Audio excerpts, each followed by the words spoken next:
Hello বন্ধুরা, good morning. তোমরা কেমন আছো? আশা করছি সবাই অনেক ভালো আছো, আর আমিও ভালো আছি।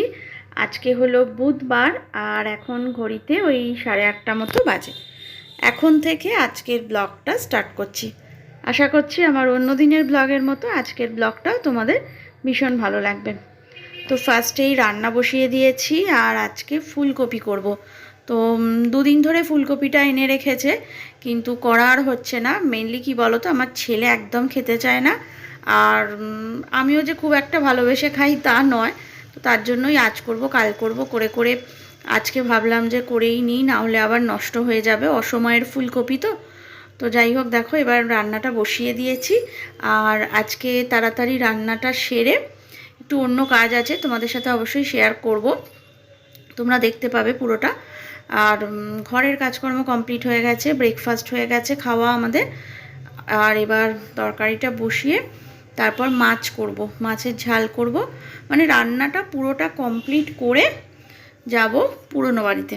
তো ওখানটা একটু পরিষ্কার করব, আর ওখানে কিছু কাজকর্মও বাকি আছে, তো সেগুলো তোমাদের সাথে শেয়ার করব। আর এখন ফুলকপির তরকারিটা করে নিচ্ছি। গরম মশলা দিলাম, সব রকম মশলা দিয়ে একদম কষে নিয়ে তারপর জল দিয়ে দেবো। আর তবে কি বলো তো, এরকম মাঝে মধ্যে অসময়ে ফুলকপি খেতে এক একদিন কিন্তু খুব একটা খারাপ লাগে না। যদিও আমি খাবো না ফুলকপি, আমি ওই আলু দিয়েই খাবো, ছেলেও তাই। তো যাই হোক, দেখো এবার রান্না বান্না কমপ্লিট করে এখন চলে এসেছি আমাদের পুরনো বাড়িতে। আর বিছানাটা একটুখানি রেডি করে নেবো। মানে ছেলেকে কদিন ধরেই বলছিলাম যে তুই যা, এখানে এসে বসে একটুখানি পড়াশুনো করতে পারিস, বা ও হয়তো একটু বন্ধুবান্ধব নিয়ে এসে বসলো, কিন্তু বিছানাটা না রেডি করা নেই। আর ওই জন্য বিছানাটা একটু গুছিয়ে ঠিকঠাক করে নেবো, যাতে সবাই আমরা এসে বসতে পারি। আর এখানে ঘরে অনেক কাজও রয়েছে, তারপর অনেক জিনিসপত্র সব এপাশ থেকে ওপাশে নিয়ে যাওয়ারও ব্যাপার আছে। তো একটা ঘরে সব স্টোর করে রাখা আছে, তো সেইখান থেকে জিনিসগুলো বের করে আবার এই ঘরে ঠিকঠাক মতো জায়গায় রাখতে হবে, সেই কাজগুলোও রয়েছে। তবে সেগুলো আজকে আর করবো না, আজকে এই ঘরেরই একটুখানি হালকা পরিষ্কারের কাজ করে নেব। বিছানাটা গুছিয়ে নিয়ে ঘরগুলো একটু পরিষ্কার করে এইটুখানি করব। তো আর কি বলো তো, প্রায় আজকে কি বলবো, আমার যতদিন ধরে বিয়ে হয়েছে, তো তবে থেকে এতদিন আমরা এই বাড়িতে থেকে এখানেই আমার ছেলে বড় হওয়া সব কিছু। আর এখন হয়তো খুব কম, মানে কতদিন হবে, আমরা প্রায় এই মে মাস এলে মনে হয়, এই তো মে মাসই চলছে এখন, তো 2 বছর মতো আমরা ফ্ল্যাটে গেছি। তার আগে আমরা তো এখানেই থাকতাম। এমনি কি বলো তো, খুবই ভালো। আর এই ঘরটা তো ভীষণ বড় ঘর। আর কিন্তু কি বলো তো, একটা সমস্যা যেটা, সেটা হচ্ছে যে ওই দেয়ালগুলো দেখে তো তোমরা বুঝতেই পারছো, দেয়ালগুলো যেন সব খসে খসে যাচ্ছে, এই একটা সমস্যা রয়েছে। এছাড়া কিন্তু এখানে কোনো সমস্যা নেই। আর ভীষণ ঠান্ডা, মানে গরমের দিনে এই ঘরে এসে থাকাটা কিন্তু খুব ভালো কাজ। মানে এত ঠান্ডা ঘরগুলো, আর দেখো দেখে বুঝতেই পারবে জানলার জায়গাগুলো কত মোটা মোটা বড় বড় দেয়াল। তো প্রায় অনেক 20 থেকে 25 ইঞ্চি করে গাঁথুনির দেয়াল এগুলো। তো সেই জন্য ঘর গরমে না ভীষণ ঠান্ডা থাকে, একটুও গরম হয় না। তো আমরা যখন আগে এখানে থাকতাম গরমকালে একটুও কিন্তু গরম হতো না। রাত্রের দিকে অবশ্য যেরকম আমাদের ফ্ল্যাটে সুন্দর হাওয়াটা দেয়, সেটা অবশ্য এখানে দেয় না, কিন্তু সকালের দিকটা কিন্তু বেশ ঠান্ডাই লাগে। তো যাই হোক, দেখো এবার বিছানার চাদরটা পাট করে ভালো করে সুন্দর করে পেতে নিলাম। আর মা বসে আছে, মাও এসেছে। মা আর কি আমার কাছেই যাচ্ছিল, তো আমি বললাম যে এখন আমি তো এখানে আছি, তুমি এখানে এসো, এসে বসো। একা একা ভালোও লাগে না, তো মনে হয় যে কেউ থাকলো, কথা বললাম তার সাথে, কথা বলতে বলতে কাজটা কমপ্লিট করে নিলাম।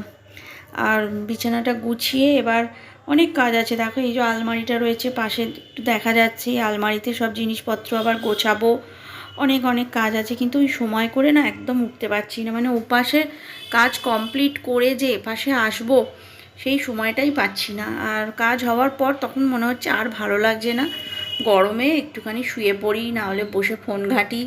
এখানে এসে আবার এক্সট্রা খাটতে তখন আর সত্যিই ভালো লাগছে না। তো এবার দেখো, এটা একটা কাঠের টেবিল ছিল, তো এখানে একটা এই চাদর পেতে দিচ্ছি। এমনি আমার একটা ওড়না পাতা ছিল, কিন্তু সেটা তুলে এখন একটা চাদর পেতে দিচ্ছি। এখনও অনেক অনেক কাজ বাকি আছে, মানে প্রচুর কাজ করতে হবে। সব জিনিসপত্র এপাশ ওপাশ ছড়ানো আছে, এঘর ওঘর করে। তো সেখান থেকে জিনিসগুলো নিয়ে আবার সব জায়গা মতো রাখতে হবে। তো এইটা করতে মানে কি বলো তো, সকাল থেকে ওইদিকে ঘরের কাজকর্ম, রান্না, ছেলে বেরোবে, ওর বাবা বেরোবে, এইসব করতে করতেই দেখছি আমার 12টা 1টা বেজে যায়। তারপর এসে আবার এই দিকে এই সমস্তগুলো করা, আর রাত্রের দিকে আসা যায় না। মেন ব্যাপার হচ্ছে সন্ধ্যের টাইমটা ওরা সব ফেরে, ওই সময় খাওয়া দাওয়ার একটু ব্যাপার থাকে। তো সেই জন্য আর ঠিকঠাক টাইম মতো হয়ে উঠছে না, তবে করতে হবে এটা। আর এবার দেখো, খাটটা একটু মুছে নিচ্ছি। মুছে নিয়ে এবার জিনিসপত্রগুলোর ওপর এই যে ঝড় দিয়েছিল 2-4 দিন আগে, তো দেখছি বেশ ভালো ঘরের ধুলো হয়ে রয়েছে। এবার ড্রেসিং টেবিলটা ভালো করে মুছে নিচ্ছি। ড্রেসিং টেবিলের কাঁচটা মুছে নিলাম, নিয়ে ড্রেসিং টেবিলের তলাটা ওখানটা ভালো করে মুছে নিচ্ছি। এগুলো সব খুলে এর ভেতরে সব জিনিস রাখতে হবে, সব ফাঁকা হয়ে রয়েছে। মানে এগুলো কি বলো তো, যেহেতু মারা এতদিন এখানে থাকতো, তো এবার ওদেরই জিনিসপত্র সব কিছু ছিল। আর ওরা যেহেতু চলে গেছে, এগুলো সব ফাঁকা হয়ে গেছে। তবে আলমারিটায় জিনিস রয়েছে, আলমারিতে মায়ের জিনিস রয়ে গেছে এখনও। মা আবার এখান থেকে আলমারির জিনিসপত্রগুলো নিয়ে যাবে। নিয়ে গেলে তারপর আমি আবার এখানে আমার বিশেষ করে ইচ্ছা আছে, যেটা শীতের যে জামা কাপড়গুলো রয়েছে সেগুলো নিয়ে এসে এখানে আলমারিতে রেখে দেবো। কম্বল, মশারি, এই সবগুলো যেগুলো ওই সবসময় লাগে না, এই রকম জিনিস সবসময় লাগার জিনিসগুলো কিন্তু ওইখানেই রাখতে হবে, ফ্ল্যাটেই রাখতে হবে। আর এরপর ঘরটা একটু ঝাঁট দিয়ে নিই। মোছামুছি করার মতো আজকে আর সময় নেই, এখন অনেকটা দেরি হয়ে গেছে, 2টো বেজে গেছে। আর গিয়ে বাড়িতে স্নান করব, খাওয়া দাওয়া করব। ঝাঁটটা দিতেই কিন্তু অনেকটা টাইম লেগে যাবে। এ ঘর ঝাঁট দেবো, পাশের ঘর ঝাঁট দেবো, রগ দালান সব কিছু ঝাঁট দিয়ে যেতে যেতেই প্রায় মনে হচ্ছে 2:30 পৌনে 3টে বেজে যাবে। তো গিয়ে আবার স্নান টান করে খাবো, অনেকটা দেরি হয়ে যাবে। আজকে আর ওই শুধু ঝাঁটটাই দিয়ে নেবো, অন্য কিছু আর করব না।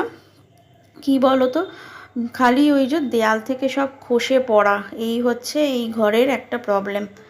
আর ঝাঁট দিলেও সেই ওই একই জিনিস বেরোচ্ছে, ধুলো সেরকম কিছু নেই, আর ঝুল তো সেরকম নেই। কদিন আগে আমরা তো সব ঘর ভালো করে পরিষ্কার করে নিয়েছি, ওই দেয়ালগুলো খসে খসে খালি পড়ে, এটাই একটা প্রবলেম।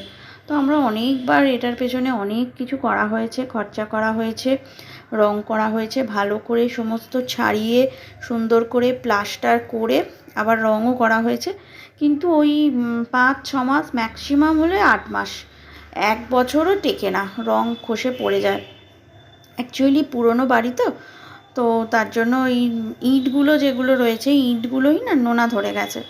তো সেই কারণে যতই ওপরে যাই করা হোক না কেন, ওই খসে পড়েই যায়।